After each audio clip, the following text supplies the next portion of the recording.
Kale byebadde mu kibuga Masaka ku kisaawe kya Kitovu Sports Arena.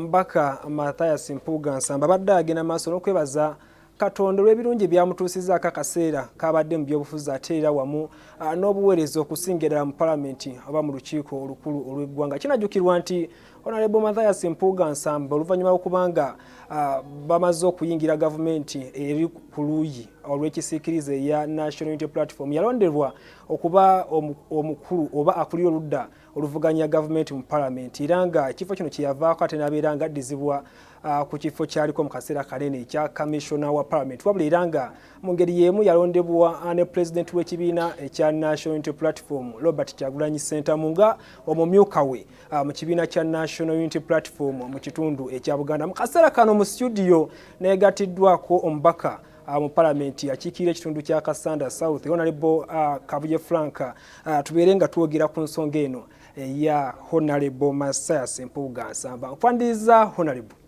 Ndi musanyufu muganda wange mwebale byonna n'obubaka muweereza ate n'okuba nti abantu batuusaako amawulire okuva mu bitundu ebyenjawulo. Okusookera ddala nga tetunagenda mu kyekibaddewo olwaleero nsooka okusaasira abantu baffe ab'e Kasanda. Ennaku ezo twafuna akabenje akavaako abantu baffe bangi abaafa era ne katwala obulamu bw'abasuubuzi bangi naye tubasabira Omukama balamuze kisa era abagumye. Okutereezaamu katono bw'obadde oyanjula omu ku bajaguza oba omujaguza abadde n'omukolo ogwaleero takyali president owa Central mu kibiina kya National Unity Platform era omukulu oyo yawummuzibwamu ku mirimu gye mu kibiina kya National Unity Platform. Weewaawo. Honorable nga togenze Masaka? Masaka abantu bayitiddwa okubeerayo n'omugenyi omukulu tabaddeeyo ne Ssaabasumba tabaddeeyo n'abakabala bangi buli omu alina ensonga ze naye nganze omulamwa ogw'omukolo tegubadde mwerufu kuba munaffe mukulembeze munaffe wabanga yalina ensobi gye yakola essaawa eno kye tubadde tusuubira yandibadde mikolo gya kwetonda mikolo gya kwenenya mikolo gya kusaba kusonyiyibwa na kwetukuza okubanga adda mu bantu naye ate wakola emikolo gy'okwebaza aho ebibuuzo ffe tubiteeka ne tuga yeebaza ki yeebaza olw'okuba nti baakwata mu kitabu ky'omusolo oba yeebaza olwa bino byonna ebigenda mu maaso kuba omulimu oba ekintu kye tumuvunaana oba ekimuvunaanwa kuba bantu kino accountability y'abantu bonna bagimuholdingako buli muntu akozesa ensimbi y'omusolo oli held accountable by abantu bonna ab'eggwanga ebyo representing. So mu Uganda buli omuntu ali mu north ali mu central ali mu west ali wano ewaka buli omu amuholding accountable kuba ensimbi ze yakozesa tomanya zandibadde ze zibeera mu malwaliro nga abantu baffe eggulo abafunye akabenje tebandifudde kuba batuuka ebukuya nga temuli madagala ne batuuka nga balina batwala Mityana otuuka Mityana nga nabo temuli ddagala osanga enguudo zaffe zandibadde zakolebwako nga enguudo embi ebingi ebyaviiriddeko akabenje teyabadde byakubaawo. Kale Honorable ebimu ku byayawukanya Honorable Mathias oba ekyayitawo obutakwatagana mu masekkati ga Honorable Mathias ne President w'ekibiina ky'olimu ekya National Unity Platform kwe kunnyonnyola oluuyi lwe nga tategeerwa bulungi. Bw'otunuulira omukolo ebikonge bigubaddeko okuviira mu Bwakabaka bwa Buganda newankubadde nga omugenyi omukulu tabaddeewo wabula bw'otunuulira engeri gyakiikiriddwa kabineeti kyenkana ekitundutundu ku byo ebaddewo atunula ku sayidi ey'eddiini oba ey'enzikiriza eyabadde alina okuyimba emmisa Ssaabasumba tabaddewo naye yakiikiriddwa bulungi nnyo ne ku sayidi eri ey'ekitovu era ng'akiikiriddwa. Engeri magnet eyo bangiyita magnet engeri gy'asisa ebikonge ebyo tekulaga nti oba oliawo waliwo okutegeera okw'enjawulo mmwe abeetaaga experience mu kibiina oba obumanyirivu kye mutaasobola kutegeera? Si kiwa nti twetaaga experience okumanya nti waliwo ali mu kubba essente y'omusolo. Si kiwa nti twetaaga kumala myaka 10 mu bukulembeze okumanya nti eddembe ly'obuntu lirinnyirirwa. Twali tetwetaaga kumala myaka 2 oba 15 gyamaze mu buweereza okumanya nti abantu baffe banyigirizibwa.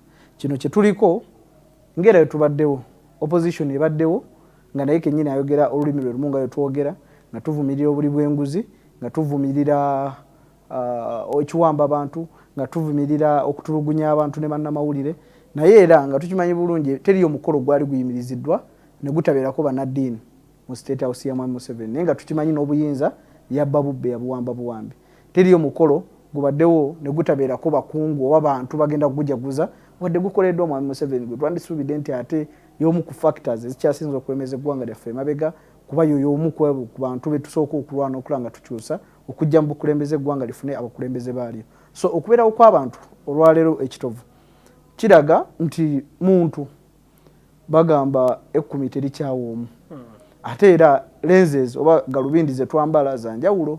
Emyaka emabega emyaka nga 10 emabega nyiza okuba bye nali ndaba si bye ndaba kati. Nyiza okuba nali ndaba we manso bolova kusoma n'ensanga ekyokulya waka kimala naye nga sirabye nti muzadde wange ayise muki okuteekawo ekyokulya ekyewaka. Naye olwaleero kati nange ndi muzadde nange empeerera nange nyina abantu bendabirira nti olwaleero nkera ku makya ne mmanyi obugubi bw'empiseemu nendaba ebinzibiddwako nga nsasula omusolo ogw'enjawulo ebinzibiddwako nga balina ebintu byaffe bawambi obuwambi amataka agatubbiddwako. So nange nemba n'obulumi obwange nemanya nti kino bakikola mu bukyamu olw'okuba nti nduli nali sawa kwogera benze zaali za njawulo osanga ne bannaffe abo abamu kwabo abadde ku mukolo ogwo bye balaba babirabanga bo naffe tulina engeri gye tukirabamu. Olwaleero nze nzikiriza n'ebibeera miliyoni 5 ng'ozifunye ng'ozeewadde mu bukyamu nga ssente yamme wa musolo oba okoze kive era oba olina ovaayo ozizzeeyo era wetondera abantu. Tekyetaaga kubanga gwe abbye obuwumbi okuba nga oteekebwa oba ovunaanibwa oba okuba nga ogambwako. Buli omu ali equal. Newe nandibadde nze nange era sandikivumiridde oba sandyegaanye wemanga nakola ensobi eyo kuba bano be bantu abadde batubuulirira. Twayingira Parliament nga be bakulu be tulabirako ne batutuuza ne batubuulirira ne batulaga emitego egiri mu Parliament ne batubuulira ebikyamu ebiri mu Parliament era nga tubeebuuza mpaka twawulidde ensimbi weziti ne weziti nga zigenda yisibwa abaka bannaffe mubalabule nakaba ne muzeewale ne tuzeewala n'ate kikwasa ennaku nti ate ogenda okudda eno ng'ate bo balina we baatuula olw'okuba balina obuyinza nga commission ne bagamba no tutwale kinene era ne banne tubalabye bonna babaddeyo ne bagenda omujjagulizaako ne beebaza naye ebintu byonna bye bakulembeza teriyo n'omu ayogedde ku ssente ze beewa. Boogera ku kyaluzungu teri yawala na Honorable Mathias lwa luzungu lwe teri yawala na Honorable Mathias lwa kubeera smart. Tubadde ne ba professor tubadde ne ba doctor tubadde ne ba chief justice naye abantu tebawa holding accountable kuba bakimanyi tebabalinaako buvunaanyizibwa. Olwaleero Owiny Dollo chief justice ne waakola ki abantu bajja mulabulabi tebajja mubeerako kuba yoyo era yaliwo nga ye naye ono tumuyinako obwannannyini. Twamulonda ng'atusuubiza okuyimirira ku saidi yaffe baamulonda ng'atusuubiza okwogera ku bitusoomooza. So wetuvaayo ne tuba nga tumuholding accountable baleme kirabanga ffe abalwana oluzungu bangi balwogedde okubeera smart ffenna tusobola okuba amasuuti ate kati singa kyali kyakuba smart okubeera omukulembeze mulowooza ffe singa tetukuba ebikumba bino ne tutalekayo yadde n'ebiwoowo naye byonna tubiteeka ebbali ne tugamba katukole ekituufu katwerekereze ku lw'abantu betukulembera n'okuyimirira ku mazima ge twabasuubiza. Kale tweyanziza nnyo Honorable Frank Kabuye mbaka wa Parliament mu kikulu gwanga lukulu akiikirira kitundu kya Kasanda South nga tweyongeddeyo n'amawulire gaffe amakungu nti Minisita Omubeezi